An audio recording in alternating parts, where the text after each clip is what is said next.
Okay, so it's 6 o'clock, and this is the one meeting a year when I get to call the meeting to order. So I'm calling the meeting to order at 6. There are five school committee members in the room, and I'd like to particularly welcome Allison Reed and Andy Potter. Allison is new to the committee from Great Barrington, and Andy, who's returning from West Stockbridge. So thank you both for stepping up and doing this. What we start with is, so that's our call to order, and then Rich Dahoney and Steve Bannon are joining us online. We start tonight with the reorganization of the school committee, first with the election of officers, and then the appointment of school committee representatives to subcommittees. As you know, we're 3 people stepped off the school committee, and Bonnie and Corey, and everybody has a copy of the subcommittee list, so we'll, in a couple minutes, go through that. And then we'll have our regular meeting and do all the other things. So the first one, and maybe the only one I get to do, and then I hand it over to the chair, is the election of officers. So are there any nominations for a chair? Nominate Steve Bannon. I second it. Okay, any other nominations? Okay, so I think what I say is, hearing none, I'd like to bring this to a vote. So the nomination is for Steve Bannon to be the chair, and I think we have to do a roll call vote because people are online. So let's start in here, and then we'll go online. So Jason? Aye. Aye. Andy Potter, aye. Aye. Aye. Okay, Rich? Rich Dahoney, aye. And Steve? Steve Bannon, aye. Okay, so that is unanimous, and I give you your ceremonial gavel back, Steve. Thank you very much. I won't drop it off the Golden Gate Bridge. I usually don't say much, but if my math is correct, and some of my math teachers may tell you it may not be, this is my 25th year as chair. So that means a lot to me that fellow members of the board have wanted me to be chair for this long. I think it probably has more to do with no one else wants to do it, but I'll still take some credit for it. So thank you very much. Do I have a motion for vice chair? I'd like to nominate Rich Dahoney. Second. Do I have any other nominations? Hearing none, roll call vote. Peter, I'm going to let you do the vote. It's a little easier because I'm remote. Yeah, no, that's fine. So we'll start again. Jason? Aye. Sarah? Aye. Aye. Aye. So I'll go in the opposite order this time. Steve? Aye. And Rich? Aye. Okay, congratulations, Rich. Congratulations. Next would be for assistant treasurer. This is one of the ones, so Corey was our previous assistant treasurer, and she's obviously stepped off. Do I have a Nominate motion? Sarah Borla. Do I have a second? Second. Any other nominations? I purposely won't ask Sarah if she accepts it. We'll just go to a vote. Okay, so let's start with Allison this time. Allison? Aye. Aye. Andy Potter, aye. This is third or is this fourth in the order? Fourth in the order. Okay. Aye. Rich? Aye. And aye. And Steve? Aye. Okay. Next would be secretary. I'm sorry. I seconded. Yeah. Jason seconded. Secretary, the previous secretary is Diane Singer. She's on her way, but she's not here yet. But that's often a prize for coming. Yes, I'll hurry up and nominate her before she can. I nominate Diane Singer. I second the motion. Okay, so we'll Any start other again. nominations? Aye. Go ahead. Aye. Aye. Rich Aye. and Steve? Aye. Okay, Okay. that's another That's- unanimous. So next we go to the subcommittees. Do we see? Next we go to the subcommittees. Okay. Those are done in June. The other two are done in June, as I remember. Yeah, no, that's right, that's right. Yeah. So the first one is the negotiation subcommittee. Currently, members on it are Steve, Sarah, and Jason. Anne was previously on it, so we could potentially use another person. The good news is we just completed the teachers' negotiations. And I think one of the contracts is coming up, but only one. So this won't be an overwhelming one in this year. Steve, do you want to tell people a little bit about what the negotiations subcommittee does? Yeah, that would be great. I think what we'll do is, well, the chair of each subcommittee give a little information. So the negotiation subcommittee for regional school districts negotiate all the union labor contracts. During a year when there are contracts that are expiring, it is a heavy lift, but it's not a bad thing to do. It's very enjoyable for me, maybe not for other people. And it's I will say that this year we may have one or two meetings. That probably will be it, unless you, Peter, there's one contract up. Yeah, I think one is, I'm sorry, I didn't write it down, but I think it's not the teachers and not the paras, maybe the cooperative group is up. So that may be 6 to 8 meetings spaced out over a couple months. It's a little bit of work, but it's not awful. For all the subcommittees, we just can have 5 or fewer people on the subcommittee. We can't have a quorum of the committee. That's the only stipulation. Is there anyone who would like to volunteer? I do this by volunteer. The chair can appoint people. I've never done that, never will. So it's strictly volunteer. Hearing no one, I think we can go with 3 this year. I'll push a little harder if it's teachers or paras. It's a little bit more work, but so it will be Sarah, myself, and Jason. Jason, do you want to give a little bit about the policy subcommittee? Sure. I mean, Corey was the one who really headed that until she left. But really, basically, any new policy or any changing policy or review of a policy, which we should do more, but often gets left behind. But anything to do with the policy goes to that subcommittee before it comes to the committee as a whole.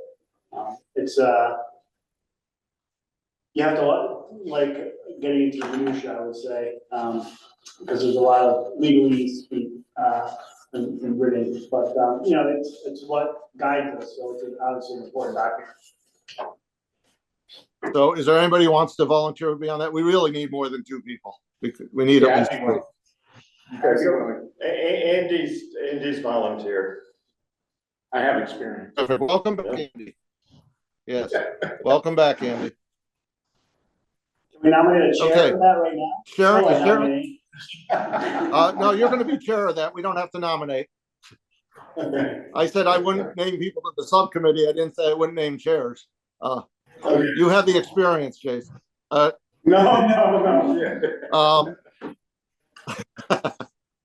So the Warren next subcommittee, one- is Sharon there? She's online. Sharon, could you talk a little bit about the role of the warrant subcommittee?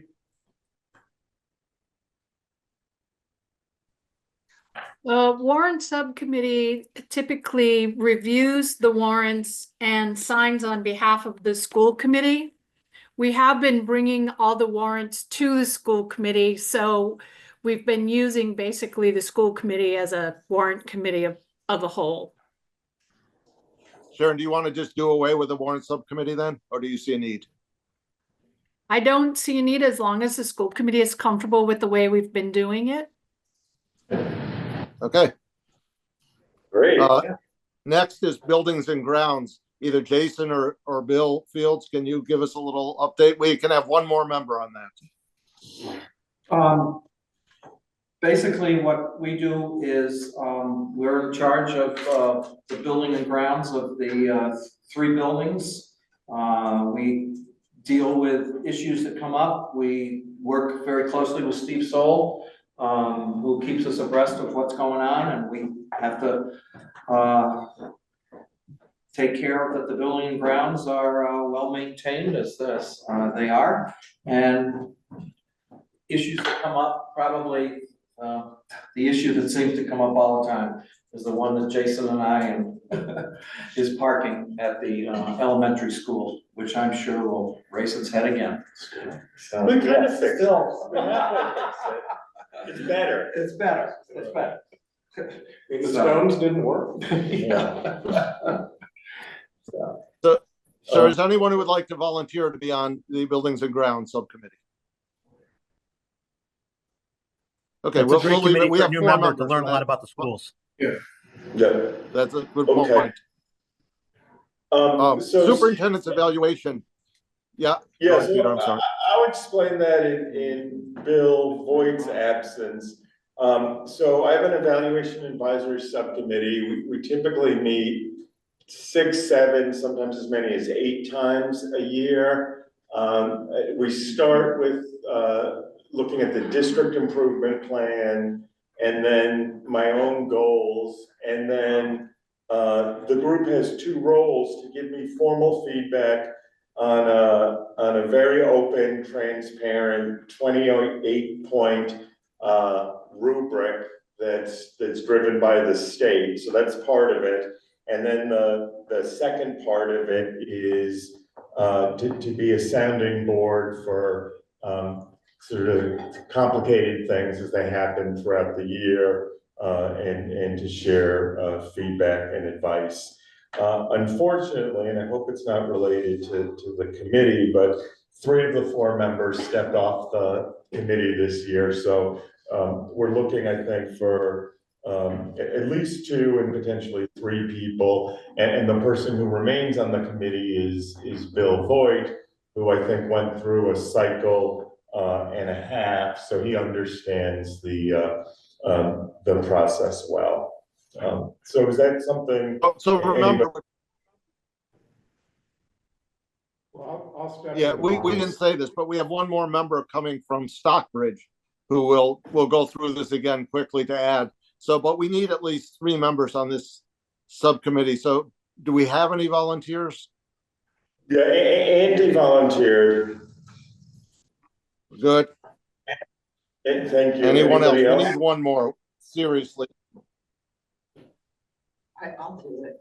Okay, and Allison, great, thank you Great, thank you both. for both of you. Yeah, that's terrific. That gives us at least enough to run the committee. Rich, you want to talk about the finance subcommittee?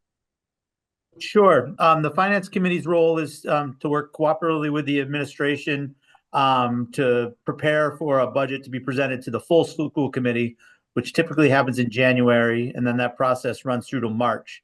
So the finance subcommittee starts to get busy in the summer, and at latest maybe September, and that is a busy time from September through to January until the full school committee comes. We typically meet before school committee meetings once a month, at least through the fall. So while there is a lot of meetings, they do dovetail with the school committee meetings. Generally, we're not married to that, but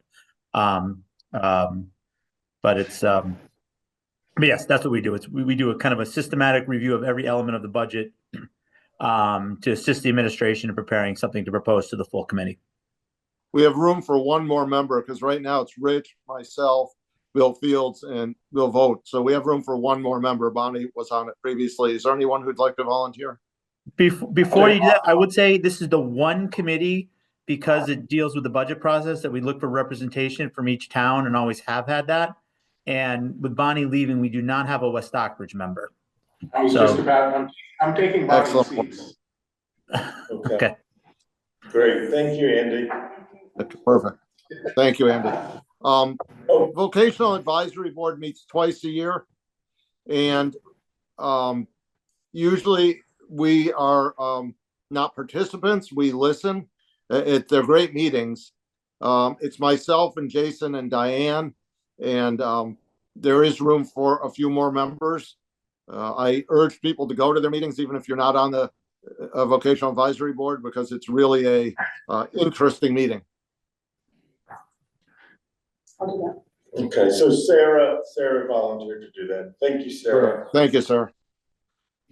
Bill, you are our lone MASC representative. I'm not sure we've done much. I'd really like to make a goal next year that we attend the conference, which we haven't done in probably 10 years, at least formally. There's been a few members who have gone, but Bill, do you still want to stay there? In name, I will. I'm not interested in going down to Hyannis, but. No, you don't have to volunteer to go to the conference. It's fine. Anyone else want to serve on that? I'd take Ann's seat, Okay, perfect. because I like Ann. Great. Oysters are great as well. Oyster place right now. And other- then there's, Yeah, do we need the co-curricular guidelines? No, I think that committee's run its course, so we can dispense with that for now. I agree. great. The Okay. best meeting is a meeting when some committees get eliminated. Yes, yes, and we had two. So next, we're gonna do the minutes, and the roll call of minutes will also be our attendance. We didn't actually do attendance, and two of us are virtual, so we're supposed to do a roll of attendance, so we'll roll those into each one. So I think we can do these two together. So do I have a motion for May 2nd and October 10th, 2024? I make a motion that we accept the minute meetings of May 2nd, 2024 and October 10th, 2024. Do I have a second? Second.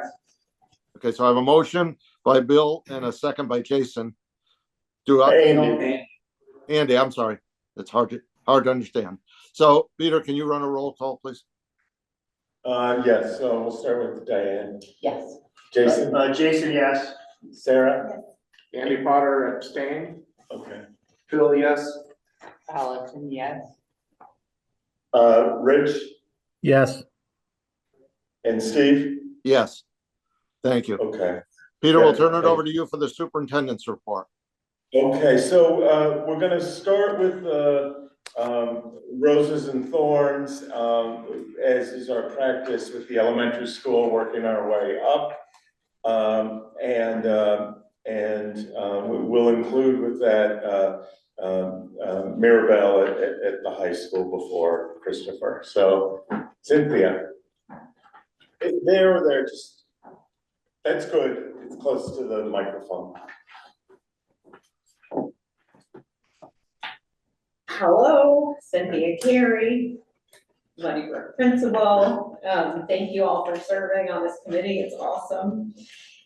My big rose tonight is that our school was placed among the top 40% of elementary schools in the state of Massachusetts by US News today. So that's super awesome. My teachers really deserve it. The paraprofessionals, our students really deserve those accolades. It's an absolutely wonderful place to be, and I'm super proud of them, all of them. And we get a little badge that you can put on your website. Cool. Additionally, roses, we had a really wonderful Veterans Day service. We served about 60 people for breakfast, and then had about 30 veterans be honored by our students through songs and poems, and they all got cards with poppy seeds in them to sew with their families. It was a really wonderful assembly. We also had a Halloween assembly, which was really fun, which included a flash mob of Thriller. The entire school did the Thriller dance, which was super fun to watch, and that was followed by a fall parade outside and around the building where families could come and join out, so that was really fun. Thorns, My only real form is that I'm down another administrative assistant. But only for now, I'm sure we'll find somebody wonderful. That's it. Great, thank you. Jake? All right, good evening, everybody. It's nice to welcome you to new members. Buttons for punishment, among friends here. Mine's a little bit lengthy tonight. I apologize. I'm Jake Michaelis. I'm the principal of Du Bois Regional Middle School. I do want to say thank you to our students who are taking part in the Du Bois School Spirit Program. This is a program that we're running in collaboration with the Federal Department of Justice Community Outreach Service. We have over 20 kids that are going to be taking part in that, and we're also partnering with Multicultural Bridge, who is hosting us at the Solidarity House, and who is providing not only lunch and snacks, but also facilitators for the day. With the point of the whole day being trying to make Du Bois as welcoming of a place as we can, and make sure that every student knows that they belong there. I would also like to thank Berk 12, which is a professional development agency I think all of you are familiar with, through some of their work they've done in South County. Last Tuesday on Election Day, we had our annual countywide professional development day, and our teachers really appreciated the opportunity.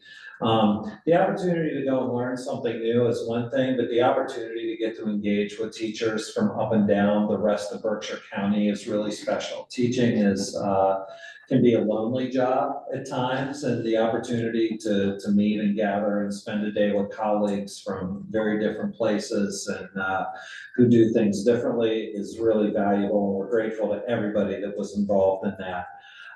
Thank you to the Railroad Street Youth Project and to the Berkshire AHEC. We had a presentation on vaping just 2 nights ago at the Du Bois cafeteria. We had about a dozen families there. I gotta tell you, I thought that I knew about vaping as a public school person. Since vaping has been around, I learned a lot about vaping.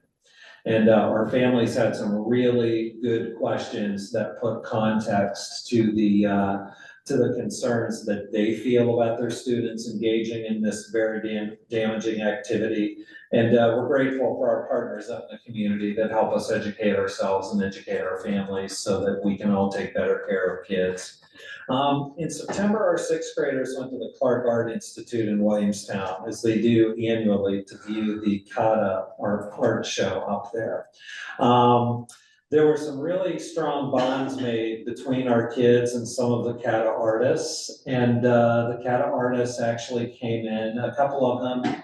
Our students came back kind of inspired. Some of them started making paintings of their own to the Kata artists to thank them for their work.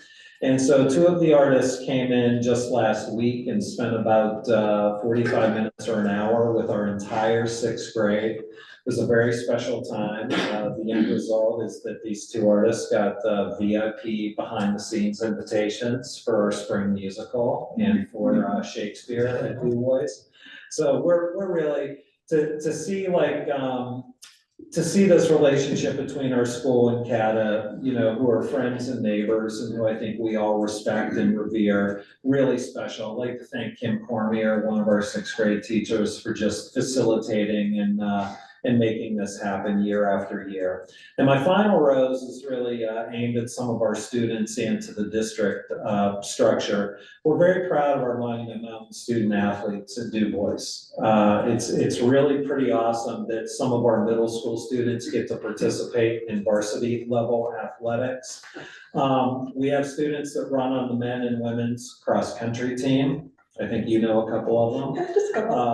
Because they live in your house. We have students that play for our unified basketball team up at Monument. And I know buzz has been building about wrestling season getting ready to start. There are some excited young middle school wrestlers who are really excited to be a part of Monument's team. And so we're grateful to those students and their families. This is a real, you know, it's no joke. The travel associated with athletics under our current structure in the state is very real. So these kids make some real sacrifices to participate. Their families do too. I'm really grateful that Berkshire Hills has adopted a structure that allows middle school students to participate. Thorns, a couple of pretty serious things. We continue to keep a very close eye on student attendance. You'll remember a couple of months ago when we presented on MCAS, attendance was one of our concerns. We're just getting ready to run our first quarter letters for attendance. We do not have a ton of students that have unexcused absences. So unexcused absences are absences where, there's no doctor's note, the parent hasn't called, the student just doesn't show up. We make sure we know that where the student is, 99.9% of the time they're at home, but we have very few students who are racking up unexcused absences. However, when the state puts together its data on chronic absenteeism, it knows no difference between excused and unexcused. From the state's perspective, and I think it's the correct perspective for them to have, you have 180 days of school, every day you're not there, whether it was a great reason or a terrible reason, you were not there. And so we're concerned about the number of absences that are excused absences. And then we're kind of double concerned about the number of excused absences that are related to family vacations. There is this notion that students can get work to take with them on vacation. I don't know, Fred, you said you were maybe like 0 for 25 years or 1 for 25 years of seeing that. My track record's about the same. Their families have an expectation of make-up work, sort of filling in the gaps when a student has missed a week or 2 weeks of school for a trip. There's no such thing as making up for lost time. It's a lot like work. You're there to engage in the work or you're not there to engage in the work. So we are going to be making a push to really help our families, help our students understand, any day you're not there is a day that you're not learning. You might be learning something, but you're not learning anything that we're accountable for teaching. And so we're going to work on that. We're going to continue to track the data. We're going to continue to send letters home, and we hope that we can see some improvement on that. And then finally, this is a thorn that I will probably bring monthly or bi-monthly. We've continued to do a lot of work around the use of damaging language by our young people, both language that is hurtful and hateful in casual use, and in some cases, language that is very targeted at students. And we will continue to fight this battle. As long as we have kids speaking to other kids in ways that are inhumane, we will continue to fight this battle. And grateful to have a faculty and a staff and a bunch of colleagues at Du Bois that are right there for doing this work. So that's it. All right, Thank you. Okay, now I'll turn it over to Maribel Myers, who's one of our high school student reps. Thank you. So for Roses, our fall sports season is coming to a close. We've had a great Spartan activities season, Spartan athletic season. Our football team is concluding their season with a game this Friday night at 6:30 at Monument. Our boys soccer team made it to the quarterfinals of the state tournament, which is a great accomplishment. They went up against East Boston yesterday, I believe. They did lose, but they played really well. It's an incredible accomplishment to make it that far out of all the teams in the state. Our cross-country teams, speaking of, were able to compete with full team rosters at our Western Mass Divisional Championships last weekend and this weekend. Last weekend, our girls team qualified fourth, meaning we could bring a full roster to the state championships this weekend. And our junior duo of Chico and Amelia Deslas scored second and third, so both of those athletes will be competing at states as well. Our unified basketball team played their final game Wednesday with packed bleachers, super great community moment, super great supportive moment. It was great to see the athletes be able to conclude their season successfully. Do you just want to mention girls soccer too? Yes, girls soccer made it to the round of 32, which is amazing as well. We're really happy to see Spartan athletes representing the state tournament. In terms of student life, we have our Fall Festival theater performances tomorrow and Saturday at 7 p.m. At Monument. It's a Wild West rendition of Romeo and Juliet. Students have been working really hard. I have friends who are there till 8 p.m. for tech rehearsals all week. So that should be fun. This is actually a thorn turned rose. We've had previously issues with students clogging up the hallways in between passing periods during lunch and class. Thanks to the work of some subcommittees and facilitation and work with advisories, we were able to fix this. and it's now no longer an issue. We had the induction for the newest chapter of Monuments National Honor Society a couple weeks ago. It was a great event. There was inductees, families, friends. It was excellent to be able to support and congratulate all the students who have been nominated for this honor in terms of their work and accomplishments in high school. Yesterday, all of the sophomores at Monument had the opportunity to participate in Career Day. This is an excellent annual event that's organized with the help of our guidance department, where we basically pull from a bunch of local industries, like a really diverse range of professionals. Students sign up for sessions in areas of interest, and they're able to talk to a bunch of professionals in those areas of interest. Great opportunity for community connection, great opportunity for maybe students to get some questions answered. And then the PD day was already mentioned, but it went really well at Monument. We did have some, we did have some teachers attending PD outside of the school, as well as students attending PD inside the school, to continue work that they've been doing throughout the year, a lot of which focused on rigor, improving instruction in D-level classrooms, and effectively meeting the needs of all students in the school. In terms of de-leveling, that's actually our phone as well. We are several years into the transition, but we have still been hearing murmurs around that it's not working well. I personally can say I've been serving as a member of the Student Adult Advisory Board's Academic Experience Committee. This is my 3rd year, and we have a massive influx of new members, all of which are underclassmen who are really upset and confused with a lot of aspects of the system. We are seeing improvement, and it's great to be able to work with all aspects of the school, but this still continues to remain a reality or frustration for a lot of students within the school. So that is our big one. Thank you. Thank you. Christopher, do you have anything to add? Yeah, I do. Well, Yes, please. hello, everybody. Welcome new members of Christopher Barnes High School. So, I mean, Mirabelle mentioned de-leveling, so I thought I'd pick up there. I've been talking about de-leveling and rigor since my arrival, and it has been the work in front of us the whole time. It's focus of our planning, and it's going to continue to be the focus of our planning for the remainder of the year. It's something that I've heard a lot from teachers is that they haven't had a ton of time to become stronger in this work, which is why we're focusing on it for our PD time, so that they can improve their skills and feel more confident about the way that they're delivering instruction for all of our kids.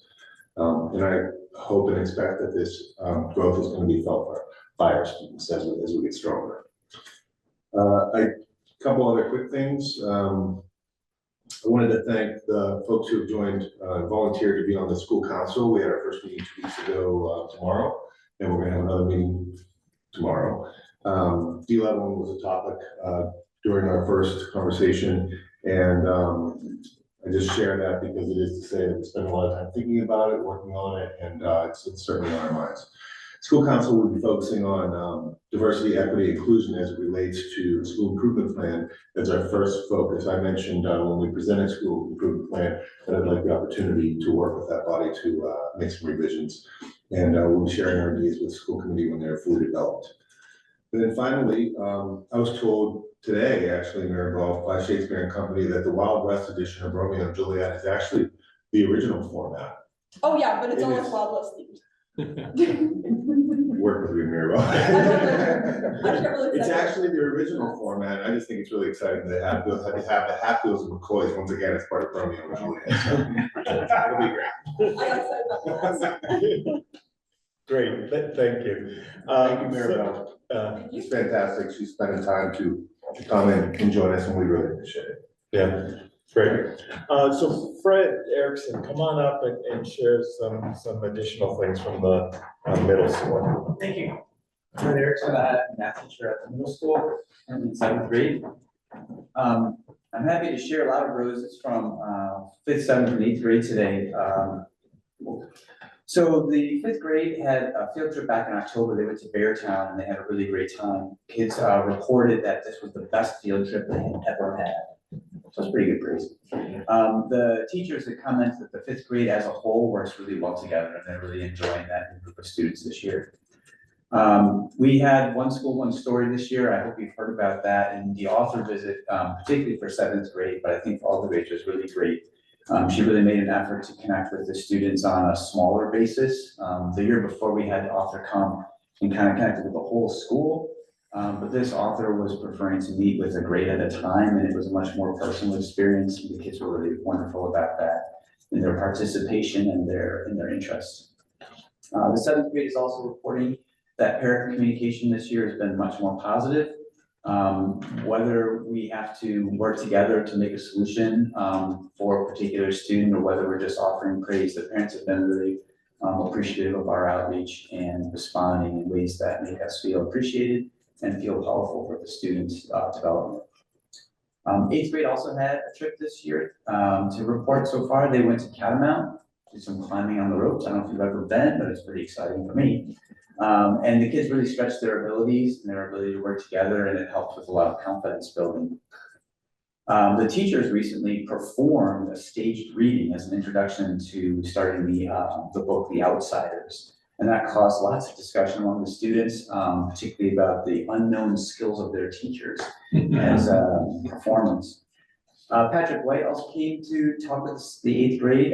He was talking about the relationship that Stockbridge has fostered with the Stockbridge Munsee tribe, and how storytelling has the power to restore relationships between communities.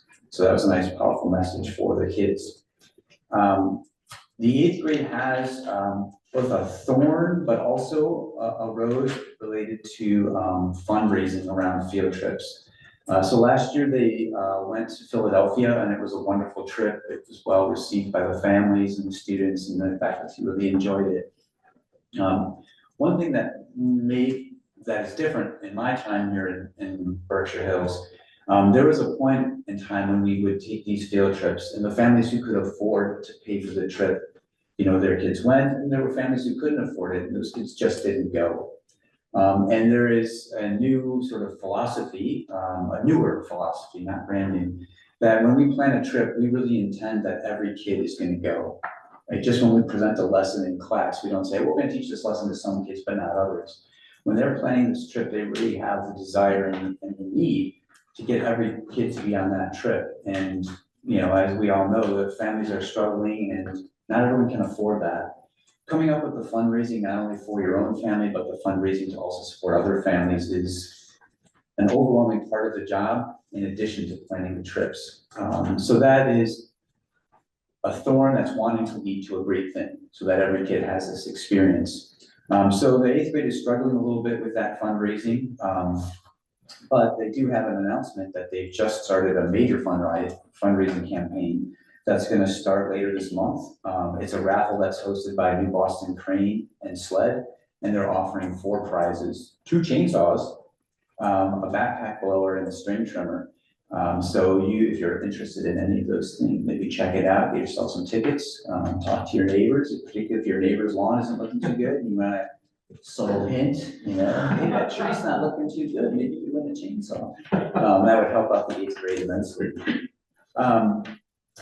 The only thorn that we have from 7th grade is about also helping out kids and families. We're recognizing that we probably can do a better job about communicating about our HOWLs, habits of work and learning, and also the new structure we have of proficiency-based learning.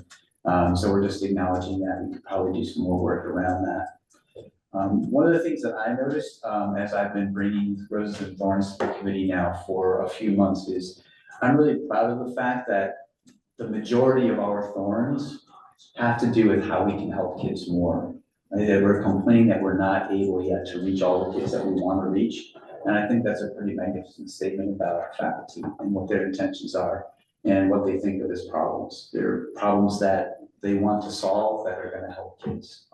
And I really appreciate them, and I'm proud of the fact that I get to bring that to you every month. Thanks, everyone. Thanks. So I'll go on with a couple other things. I don't think we have any grant approvals this meeting. I did want to give a little communications update. So that was one of our goals, was to really dig in and do some more work there. You'll see that there's more stuff on social media than there has been before, both Facebook and Instagram, and we've been getting some nice press coverage in the 4 or 5 local media outlets. So I appreciate the press who've been responsive to that, and particularly Sheila for getting a lot of things out. On the website front, and then connected to that, I've been trying to do a newsletter every 2 weeks or so to parents, it also goes to the school committee, and then every other 2 weeks, something to staff. So I'm pretty good at that, so, or I'm pretty good at meeting those deadlines every 2 weeks. I don't know if I'm pretty good at writing the newsletter, but we're getting some more information out. We had a nice meeting with a parent and community member, Tom Sharp, who runs a branding and graphic design company called Mungie. And they're working with us on branding for each of the 3 schools in the district, even updating our 3 trees logo, which is as old as our hills. And that's connected to our website work with smart sites, and we've got an internal committee working on that, and we're starting to share information there. So at one point I had hoped we'd have a website ready in December. Now, or 3 new websites in December. Now it's more likely January or early February, but we are making some real progress there. I'll pause. Any questions about communications and how that's going? Okay. The other thing I just wanted to flag, and I'm gathering some additional info, and Carl Zigman, the athletic director, was happy on this. One of the neat things has been the postseason success of all our athletic teams. And one of the hard things is in the current MIA schedule, we're going all over the place, right? So the boys yesterday were in East Boston, and every time we send a bus, like a coach bus to something like that, it's $3,000 or so. So there's a real expense, and importantly, many of our own staff have kids in the district. So if somebody's one of our teachers and their son or daughter's playing in East Boston or Cohasset or Martha's Vineyard, then there's the additional impact of losing some number of staff for the day, not just a half day or a couple hours or leaving an hour early, but spending a big chunk of the workday traveling. So we're getting some more information together. I'm going to be reaching out to the MIAA, which is the State Athletic Association, about that. And we think there's some sort of hybrid approach that may be a little better, where you play early games in the bracket this side of Worcester, and games later in the bracket east of Worcester. So I just wanted to share that it impacts us on multiple levels. The other thing is having a 2 or 3 hour bus ride to play a game for a couple hours, to then have another 2 or 3 hour bus ride on the other end, really beats up students physically and academically, probably emotionally too, right? So we're super excited about the success, but we think the structure's not serving us well in multiple ways. Peter, can Yeah. I ask a question about this? Is there any possibility that the MIAA can reimburse for school districts out here in regards to these, what I call extravagant costs, considering the budgets that we have to work with? All I read is that every school district's budget, especially in this area, is tight. And here we are, $3,000 to go to East Boston. I have nothing against the teams or anything, but I'm more concerned, why isn't the MIAA doing more to reach out to school districts in the sense of, besides scheduling, but the costs? Yeah, I agree with you, and it's my understanding they actually generate a decent amount of revenue, and if we're traveling and it's $3,000 and somebody in the 128 loop is traveling and it's $300 or something, it's a very different cost and experience. So that's one of the things that, I mean, probably the political way to do this is to build a coalition and then look at the the teams that are north and south, and Cape and the Islands and the Berkshires, the teams that are most impacted, and have them come together and make an argument together. Is the MIA an independent organization, or is there some legislative oversight? I don't know the whole history and context of the MIAA. They are independent to a degree, and they work not just with public schools, but they work with some independent and parochial schools. The current executive director is a former superintendent, so there are lots of connections. And I think this may be also something, in addition to talking to them, to talk to the Association of School Committees and the superintendent's group. Right, so there's lots of great stuff that comes out of it, and there's some things that it's pretty evident we and they, particularly they, could do a lot better on. Any other comments on the travel MIA thing? Okay, we'll come back with additional information. So the next thing I want to talk about briefly, and there's a memo in the packet, is the MCAS update tied to the ballot initiative. So effective December 5th, we think, MCAS exams will no longer be a part of the graduation requirement. Those students will still need to take MCAS exams for a host of other reasons. It used to be that if a student passed a couple of the 3 tests, then and took another one, they could be graduated with a competency certification. After December 5th, that won't be the case anymore, and local districts will determine if people met graduation requirements. This is evolving and super complex. I imagine we'll come back to you at some point and share a proposal or thoughts about if and how any of our own graduation requirements might warrant some sort of updating. But the big thing is, after December 5th, students won't have to pass the 3 exams to graduate. They won't be able to earn the competency determination because that will no longer exist. And we can just certify people to have met our own graduation requirements. Though the tests don't go away, we still have the tests for mostly federal tracking reasons, to show that kids are making progress, and to analyze those those results disaggregated by various subgroups. Any questions about that?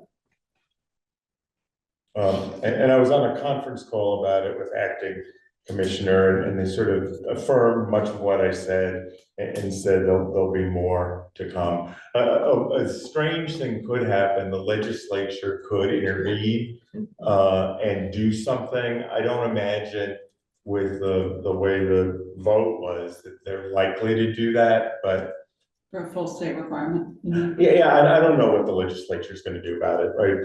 They could do something. They could take no action and just let it stand. And there may be other implications connected to this that we're not even aware of yet, like some of the scholarships to the state schools, like the Abigail Adams thing, was historically tied to the MCAS, and I don't know if it will or won't be going forward. We got the letters for this year, so if you're the parent of a graduating senior, we're all set, but I don't know what's on the horizon for next year.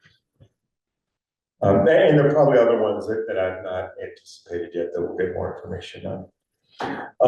In terms of our diversity work, Jake mentioned the Spirit update and that thing next week. I was there at the training of the facilitators last Tuesday for a few hours at night, and they pulled together about a great group of facilitators from around Berkshire County, all sorts of different backgrounds, and the person from the Department of Justice who did the training was very solid, and people were engaged. So I'm looking forward to that. The next one, and I guess, Steve, I'll just do this too, is the two policies. So we went back and looked at policy JJFA, which is cross-reference to policy DFH. And we noticed there was like a problem in it. In one place it said funds not expended after graduation would go to the scholarship fund after 2 years, and in another place it said 1 year. And we cleaned up some typos, but our big recommendation is that to be consistent, it's funds not expended after 1 year will be transferred into the high school scholarship fund. So this would be a first reading of both. Are there any questions or comments on this?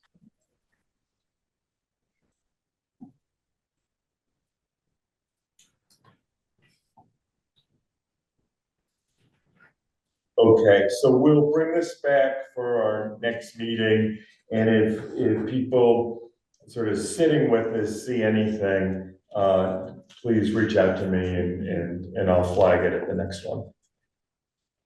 Okay. Let's go to buildings and grounds next, which Bill or Jason, have you met, or do you have any report? No, we haven't met. Thank you. Superintendent's evaluation has not met. They've done their heavy lift. And finance, Rich. We were scheduled to meet, but did not today, but we'll have a report at the next meeting. Okay. Peter, personnel. Yeah, so a quite lengthy personnel report. Most of it are stipends, and Cynthia mentioned that Courtney, administrative assistant, has stepped away. So we'd like to thank Courtney for her service. Thank you. Sharon, business operations, FY25 grants overview. I had put that at the request, let me come on here. I'd put that at the request of the school committee so that we could see the grants that we have, the amounts that they're valued and what we received, and then what the purpose is. So I'm hoping that everyone had a chance, and there's nothing unusual. Most of our grants we've had for several years. And we just today got notified of a couple more Mass Cultural Council grants in the amounts of $5,000. So that's great. That helps support additional enrichment activities. One was for the elementary school, one for the after-school program. And I'm just wondering if there are questions. Anyone have any questions? I had a question. So for the 21st Century Clio grant after school programming, is that fully funded after the Clio program? No. So we draw funding for the Clio program from multiple sources. So that the Berkshire United Way supports, I think it's $40,000.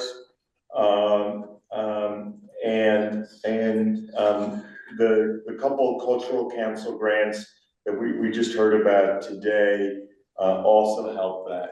The 21st Century grant is one of it's vulnerable. It's a state pass-through grant. So it's a federal grant that comes to the state, and then the state distributes it to school districts. And that's one that was even potentially vulnerable going into the election. And likely with the transition in administration, will be even more vulnerable. So that's one that we're watching. We'll come back and talk to the committee about sort of the tension between what we get from that funding and what the expectations and requirements are of that funding. And we'll seek your advice on how to proceed going forward. Yeah, I would like for the after school and then the summer program, is it, with all these different grants, is it completely grant funded, or is there any money from the district going into those programs? You don't have to answer me now, I would just like, you know, like a kind of a simple sheet where, you know, this is the cost of the after school and the summer programs, this is what's grant funded, this is what's not. Okay, so what I think we'll do is we'll put together like we'll take our existing budget for both of those and put together a 1 or 2 pager and present it, and maybe Sharon, when we do that, we have JP come and also talk about it. Maybe on that same list, you could add the stipends. I see the bar grant and a couple other ones reference stipends. I would like some review of the interplay between grant funds and district funds for stipends and how that's changed or may change. Yeah, that's one too. And then all the title funds are funds that come from or through the Department of Education. And we've been sort of hearing the talk about that, right? And sort of your guess is as good as mine as what's going to happen, both with the Department of Education and some of that funding. Yes, I think that's the bulk of it. How is the farm to school grant being used? So the farm to school grant, and we can have Gordy and those folks come. It's a little under $100,000. It's a federal grant that we wrote, or I wrote, that we got through the U.S. Department of Agriculture. We set it up so a cohort of students are involved, and also faculty, and then a bigger group of students. And we've got partner or mentor farmers that work with us. So Will Conklin and Green Angels is doing work with us, and Woven Roots is doing work with us, and 2 or 3 other farms, and sometimes it's stuff connected to Project Sprout as a demonstration site, and sometimes kids are eating and sampling food, and sometimes we're buying produce from local farmers, and it's supplementing some of which they're like tastings and things in the cafeteria. They had a thing where they bought a ton of apples and everybody got a fresh local apple and something with apple cider. It's neat, but it's a neat opportunity.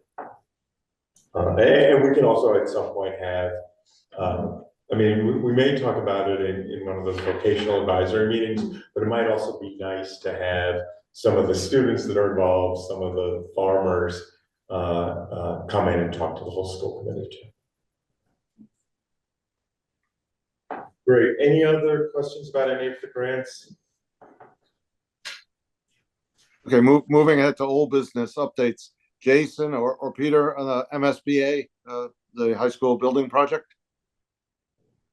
Sure, I mean, we're getting to the home stretch of the biggest decision that the committee, the building committee will make on December 4th. They will choose a preferred option out of the 3 options that we've been talking about, which are a significant renovation in addition to the current school, and then number 2, a new building in front of the school into the hill, and the 3rd option is a new building basically where the parking lot is. So that vote by the school building committee will be again Wednesday, December 4th.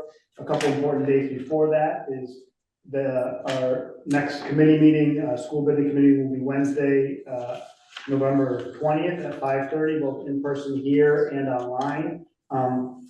At that point, we will be getting, the financial numbers. They actually hopefully will be released tomorrow. Some of them have been coming out this week, but we'll know for sure, so that we'll have the final piece of the puzzle. And obviously, one of, not the biggest piece is the cost for each of these three options. So again, next Wednesday, that will be presented to the committee and publicly as a whole. Monday, November 25th is our final, our next community outreach meeting, 6 o'clock. That's gonna be at the high school in the cafeteria. It will also be hybrid, so we'll be online, where we're gonna try to get the community's input on which of these three options they would, prefer, what strong feelings they have.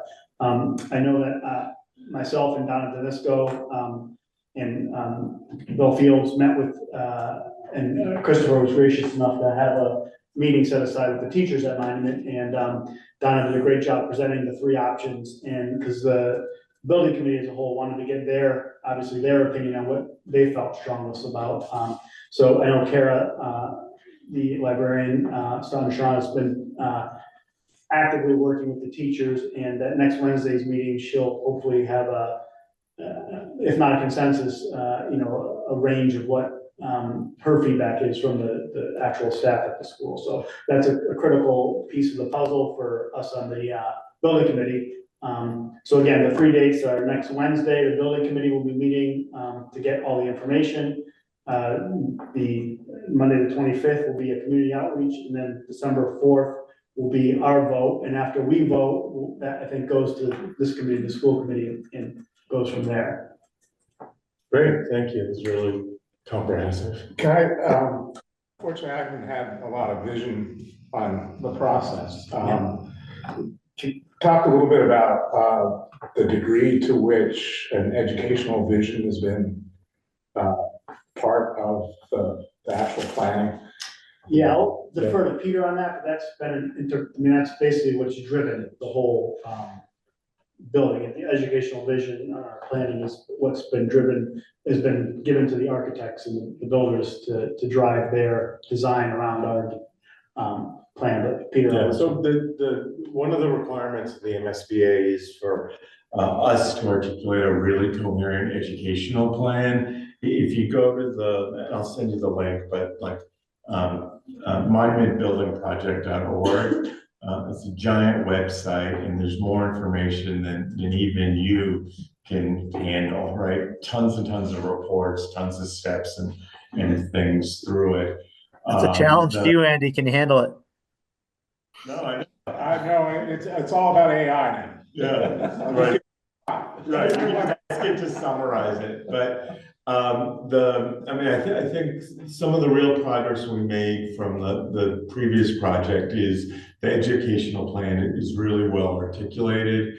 There's a nice balance of sort of typical academic opportunities, as well as a continued investment in vocational education, career vocational technical ed, arts and music,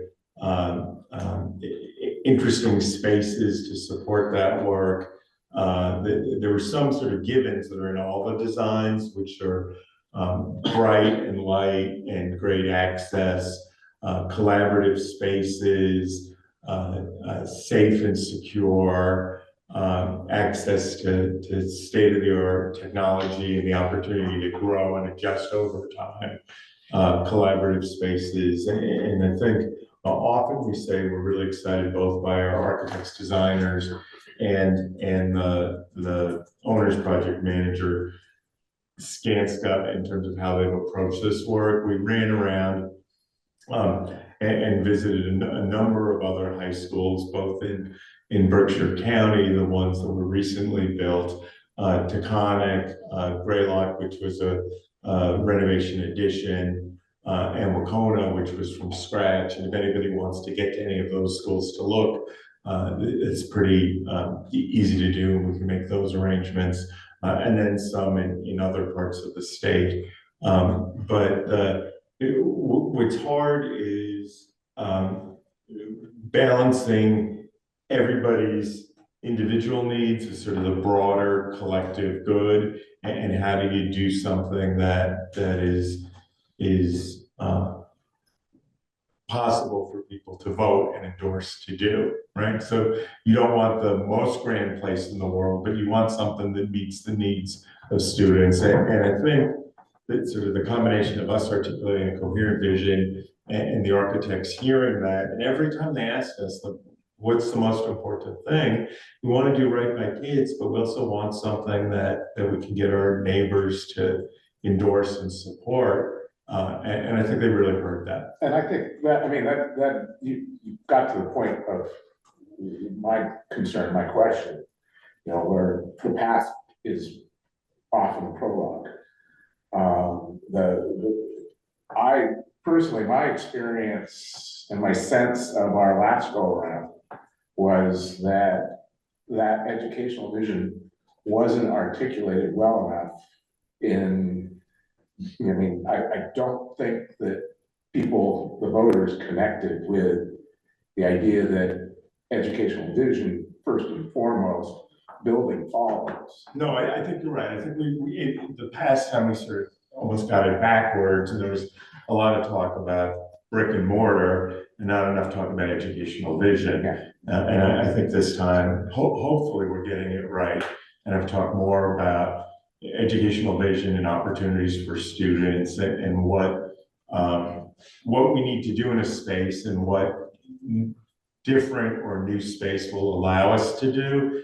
And in many cases now, where our space and our facilities tie our hands behind our back, right? And sometimes you don't know what you don't know. And you go and see these other places and what they're able to do in some of those places. And it becomes very clear that our current facility, while wonderful in many ways, is outdated and inappropriate 60 years later. Right, and everything, right? So chemistry labs, physical education spaces, health and wellness spaces, the way we want to do horticulture, everything. Mm-hmm. Yeah, so I would suggest both Andy and Allison, if they want to get caught up on this, it would be really good to meet with Jason, or, you know, after you look at the website, there's a lot of information there, and Jason is a wealth of knowledge too. That will catch you up to what we've been doing. The other thing that I think is really important is if you could either attend, I mean, different, like, the river's flowing, right? And people are getting in and out of the river at all different times. Get to, if possible, either the building committee meeting, or watch it online, or the meeting at the high school on Monday the 25th. Because there are all sorts of people who've not been part of this conversation at all, and essentially we have 11 months to continue the conversation as we refine our choices and try to move forward on this, and engaging in dialogue and understanding it's going to be really important, right? And for each one of us that understands some of where we're going, then we have an obligation to share that with 30 or so other people, and that's how we get it out to the 10,000 or so folks that live in our 3 towns. Thank you. Anyone else? Did I hear someone? Okay, moving ahead. Any new business or old business before the committee, or public comment?